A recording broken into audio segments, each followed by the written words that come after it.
So Pitch Black was great. I personally love Chronicles of Riddick. So after 9 years of a wait, how does this new sequel measure up? Stick around and find out.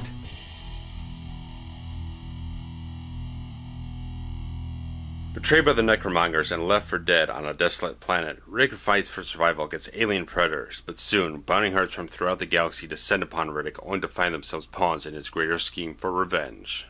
So in anticipation for the release of Riddick, I went back and watched Pitch Black and Chronicles of Riddick earlier in the week, and I always like Chronicles of Riddick. I like that big kind of space, epic, science fiction thing, open up the universe wide. A lot of fun to me, a lot of good adventure stuff, a lot of good action, especially just watch the director's cut. Don't watch the theatrical version. But regardless of that, because the theatrical version wasn't up to snuff, I think if they put the director's cut in the theaters, it might have gone over a little better, a little more coherent, a little more consistent in the story and tones and everything. But it didn't go over well and didn't get as much box office as it needed to generate interest for further sequels and everything. So Vin Diesel eventually got the rights to the character and everything for him and David Twohy to go ahead and make this film, which is much more scaled down, more of a transition piece to the stories they really want to tell with Riddick. And it's premise-wise, obviously, it's a little bit in between Pitch Black and Chronicles of Riddick. It's a lot more scaled down budget, a lot more kind of more in the style, more like a Pitch Black sequel, but it has little character and plot elements from both films that really allows it to tie into things really well. And my general impression of the film is that you got to break it down. I have to break it down to 3 different sections, because you got the first section of the film, which is pretty much the first act. You just got Riddick, he's stranded on the planet. He's just doing this survival wilderness thing with the animals on the planet. He doesn't really have anyone to interact with, more or less. The first section of the film didn't quite get it for me, but I knew that once you start introducing a couple of characters into the mix and have some interactions and dynamics going on, it would liven up. It should liven up, and it really did.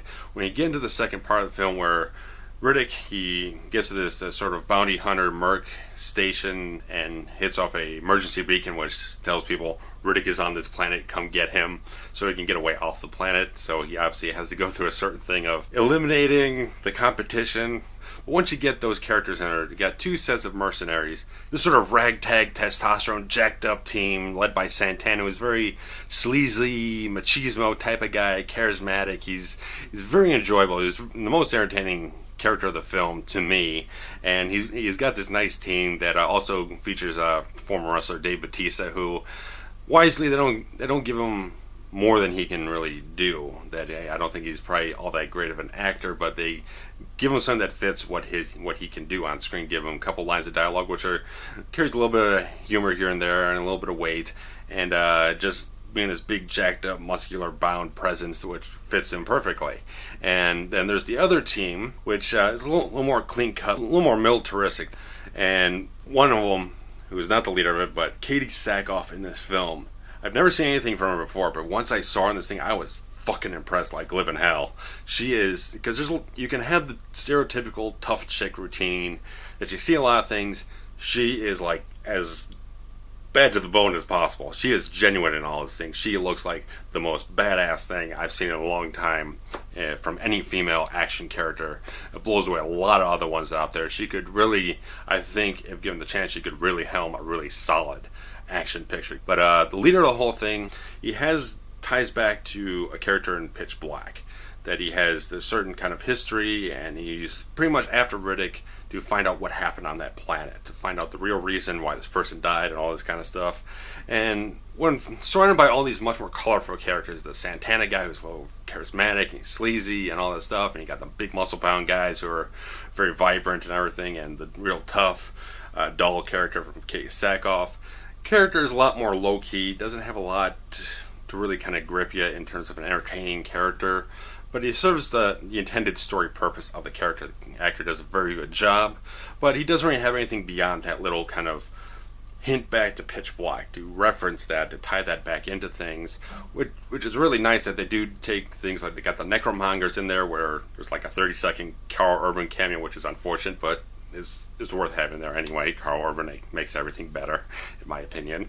But yeah, got the Necromonger stuff at the beginning, which ties into Chronicles of Riddick. Then you got a little bit of something from Pitch Black, so you kind of get that nice melding. Everyone, if you're a fan of one or the other, wherever it is, you have something there that feels like you can make a connection to it, that you have something there that is acknowledging that and integrating it into the story. So they're hitting kind of all the beats. And with Riddick himself, I like the character a lot from the first two films.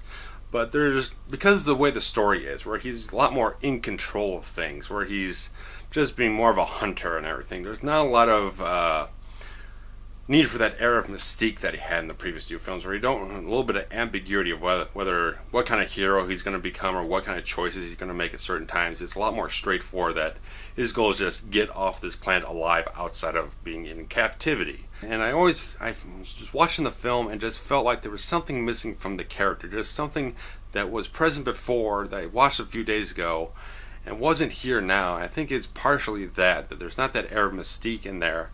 But still, Vin Diesel does a good job in the role.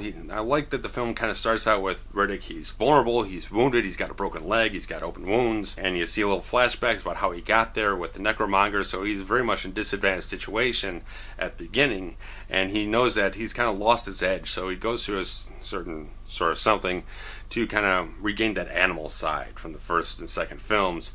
And there is good action in this film. It doesn't feel like there's a lot of it, but the character interactions and some of the thrilling moments and kind of the games Riddick plays with everyone are really interesting.